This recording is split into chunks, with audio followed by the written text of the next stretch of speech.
temperature has gone up 2 degrees Celsius, triggering severe weather changes such as storms, sequential cyclones, long dries, and fires. In some areas, local temperature has increased as much as 6 degrees Celsius.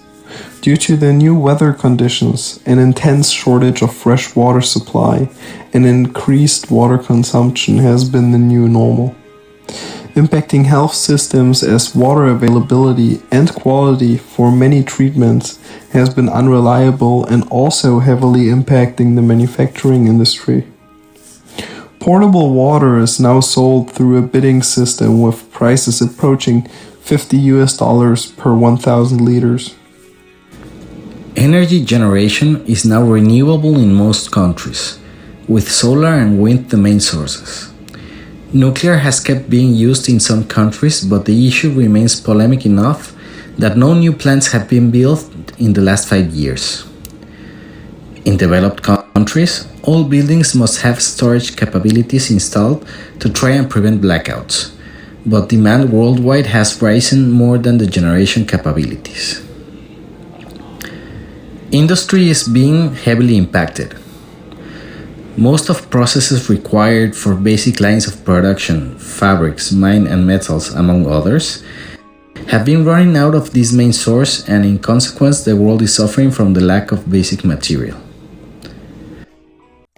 In a world like this, water becomes scarce. Goods will need to be transported from places where there is enough water, or water will be transported by itself. Either way, the need for transportation will increase significantly.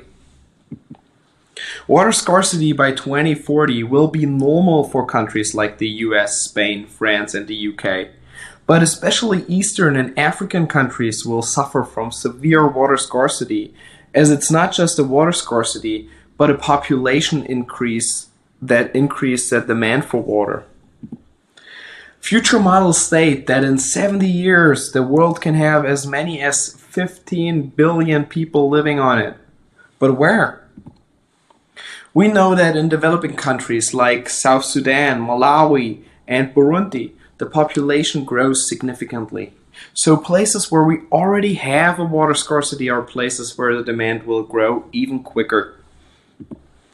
That means that the transport of water is inevitable. And even if it's not the water itself, the transport of goods will be surging. The global market for freight shipping will grow to $3 trillion by 2035. Roadway transportation via trucks is the biggest transport market.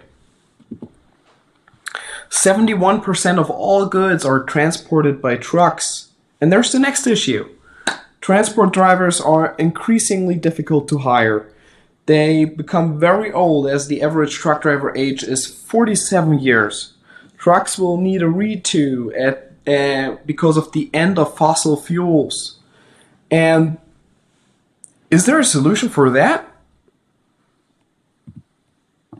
It's kind of like a supply chain driven inflation spiral.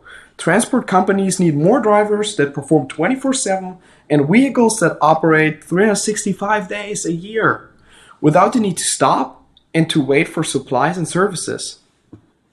This sector is ready for disruption. Sentinel Co. is launching an operation as a service solution. Sentinel's solution maximizes the on-road time of each vehicle with smart repairs, minimizing people failure, and revolutionizing truck transportation. The truck's main source of power is self-generated electric power. By combining smart vehicle monitoring systems with a new self-repair technology, Sentinel will be able to proactively repair vehicles in operation. Sentinel trucks will be always on. No more stopping for gas or any repairs. Second, Sentinel will equip vehicles in a modular way. In modular trailers, there can be packaging stations, 3D printers, and assembly lines, all operated by robots. providing manufacturing capabilities to unlock just-in-time services, maximize the life of perishable products, and be able to add modular pieces while on the road. A standard will, for example, be a modular shipping compartment for multiple clients that include mid-journey additions via drone drop-off. Third, Sentinel will be remote controlled. We will build a remote control driver network to provide full quality on-demand autopilot for transport drivers. This will eliminate lost travel time due to bathroom breaks, sleep, and absences, and provide a fail-safe for drive error. Drivers can work from anywhere with internet. When the autopilot can't operate, we will still need a real human being able to operate trucks. Just that person doesn't need to be in the truck anymore. Sentinel Co. will launch August 2035 with a $1 billion pre-seed investment because everything will be transported one day.